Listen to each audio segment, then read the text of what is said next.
All right, welcome back for part 2. While we're sitting down, we're gonna go ahead and lay down on our backs and get into our core just a little bit here. So we're gonna do some bicycle sit-ups.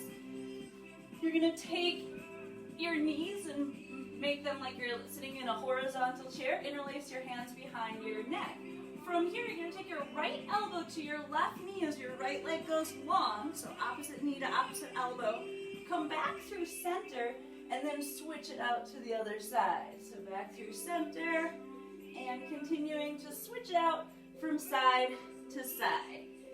As my opposite leg extends, it's straight and strong. Just warming up the core here just a little bit for today. That's it. You guys are looking good. Nice, Ava. Oh, Austin, don't stop on me now. Come on, you gotta keep it up. That's it, Haven. Nice, Kaylee. Keep it up, Paige. Woo! For 3, 2, and 1. Go ahead and grab behind your knees. Rock and roll on up to boat pose. All right, so you can always start with your tiptoes on the ground or take your feet up parallel to the ground. You can let go of your legs, maybe straighten your legs. Keep holding there. Woo, nice, Miller. Nice, Eliana. It's like you guys have been doing boat pose for 2 weeks or something. That's it, Michelle. For 3, 2, 1. You're gonna cross your ankles, rock and roll right on up to your feet, kind of in a forward fold position. And we're gonna find our beloved crow pose. It might have been a while since you're there. So for crow, you're gonna keep your butt nice and high, plant your hands flat, spread all 10 fingers wide. You're gonna come onto your tippy toes, start to guide your knees into the backs of your armpits or your triceps. Maybe taking a little bit weight forward, maybe playing with lifting right toes up or left toes up, or eventually both toes up. And it's okay if you kind of rock and fall. You're not that far from the ground here. And we're holding, if you're there, for 3, 2, 1, forward fold. You can release your hands, circle out your wrists for a second there. Maybe come into a gorilla pose, where you separate your feet a little wider, slide your hands underneath your toes, and then press those toes down into your wrist crease, release your head and neck. All right, release your hands from there. We're gonna come, bring your toes back together, find chair pose, Utkatasana. All right, so from here, we're gonna find a prayer twist. Take a deep breath in. Exhale, hands to heart center, sit a little deeper. And then from here, right elbow is going to go outside your left knee as you twist across. Now you want to try to keep both of your hips pretty level. If one knee's coming way forward, see if you can pull it back in line with the other. And then twist your heart open towards those hands. Just one more deep breath in here. And exhale, forward fold, release. All right, inhale, halfway lift. Reset the spine, exhale, fold. Bend your knees, inhale, chair pose, Utkatasana. We'll set up for a prayer twist on the other side. Hands come to heart center. And this time your left elbow will cross your right knee as you sit back and down. So you can really use that elbow for leverage against your legs. Again, bring both of your knees back together, rotate your heart open. Breathe a little deeper. Inhale. Exhale, let it go. And then release, forward, fold. Inhale, half lift. Exhale, fold. Inhale, all the way up to standing. All right, so I'm going to introduce you guys. I think we've done this once before in class, to side crow. So it's like a combination of prayer twist and crow pose.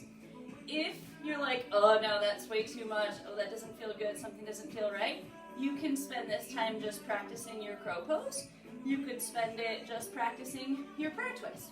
But here is what it's going to look like if you walk through it with me. So we want to start back in that chair pose. Exhale, hands to heart center. Inhale, sit a little deeper, heart lifts a little higher. Exhale, right elbow across the left knee. Now you're going to start to sit lower and lower and lower and lower until you're in a tiny squat. Then your hands are going to come down to your sides on your mat. Or it might be a little bit off your mat. Now from here, you're going to bend your elbows back towards you. Sit your hip onto your left elbow and see if you can rock your weight forward. Maybe those feet lift off the ground. And that is side crow. You can play with that for a little bit longer on this side. And then once you're ready, we're going to straighten out your legs, kind of wiggle them out for a second. And then inhale, halfway lift, reset the spine. Exhale, fold. Inhale, back to chair pose, Utkatasana, hands to heart center. Inhale, heart lifts, hips drop. Exhale, left elbow across the right knee. We're going to sit lower, lower, lower, lower until those hands can find the mat or the ground below. Hands are flat, just like they would be in downward facing dog. Elbows bend back towards you. And then trying to lift on up. Balancing on those triceps. Ooh, remember to smile. That's it, Blythe. Nice, Kaylee. Play around with that for just a little longer. And then wherever you are, you're going to meet us in child's pose, where we started class in part 1. Because those were some really active, challenging poses. So you just want to kind of be able to hit the reset button, relax your hips back and down, maybe circle out the wrists a few times, even here from child's pose.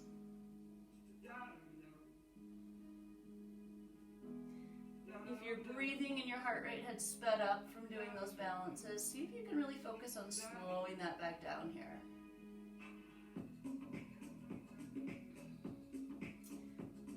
All right, from here we're going to start to cool things down. So you're going to come back up into tabletop, find your downward facing dog. Inhale your right leg high. Exhale, right knee to right wrist to set up for half pigeon pose. So you're going to extend your heart up, lift through your heart first. You should feel really good in that left hip flexor. Back leg is just straight behind you. Inhale, lift one more time, and then exhale. Walk yourself forward to find your sleeping pigeon.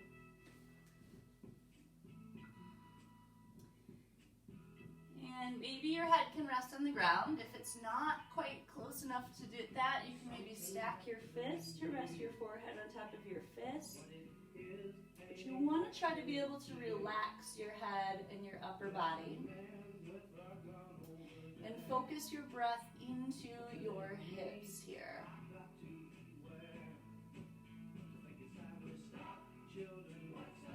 Especially when we're sitting a lot, our hips tend to store a lot of emotion, anxiety, fear, any of that kind of stuff, frustration.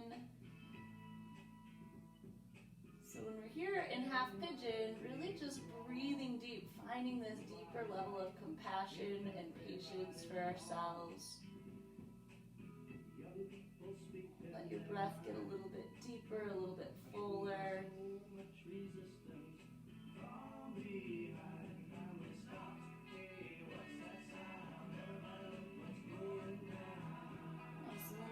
Come out of this, walking back up onto our hands. You can tuck your back toes under, lift that right leg up and through.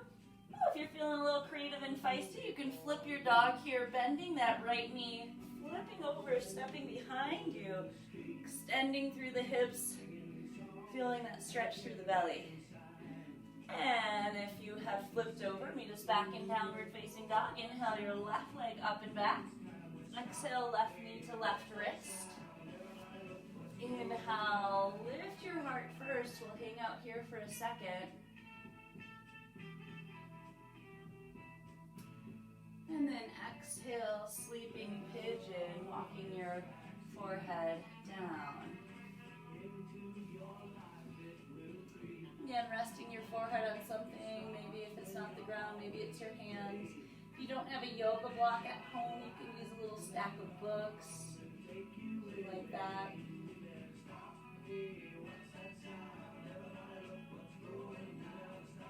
Let your breath get a little slower, a little deeper.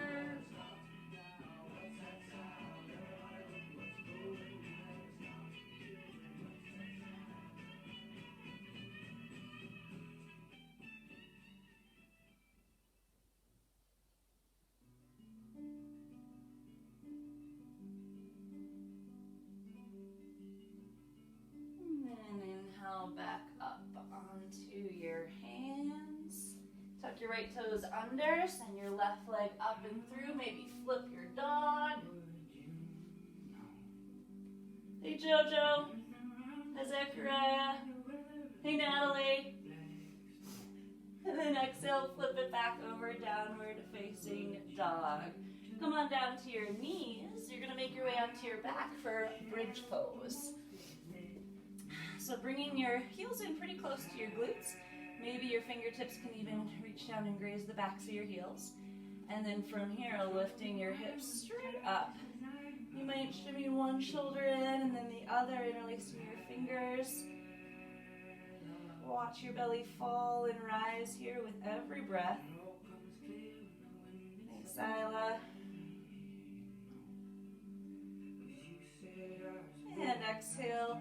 Release, go ahead and hug those knees into you, finding happy baby here. So reaching for the outside edges of your feet, or maybe your shins. You can rock a little side to side. And hugging your knees into your chest. We're going to just seal our practice with a little twist from each side to side, kind of windshield wiper. So your feet will come down like they're in bridge pose. But then from here, arms come out to the side, knees fall to the right, and then knees fall to the left. And just continuing to find that windshield wiper from side to side.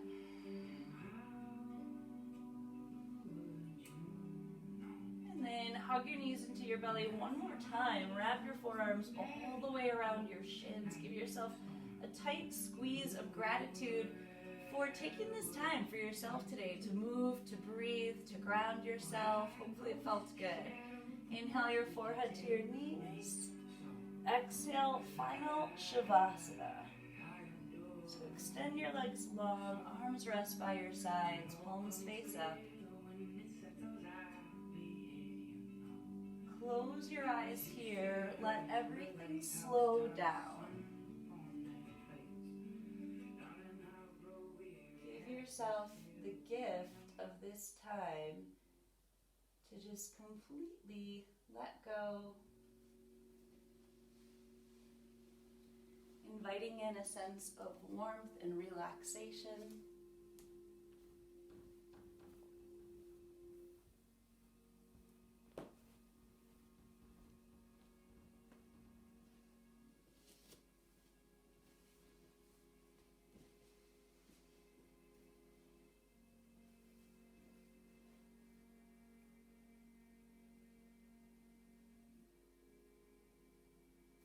And if you've got the time to be able to just stay here a little bit longer, you're more than welcome to do that.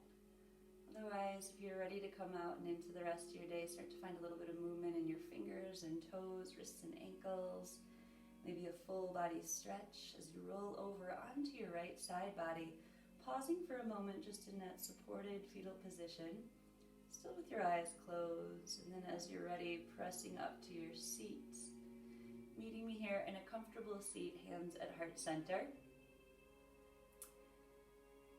Thank you guys so much for joining with this video. If you have any requests for poses, for songs, for anything like that, feel free to let me know those, maybe on our discussion board for this assignment today.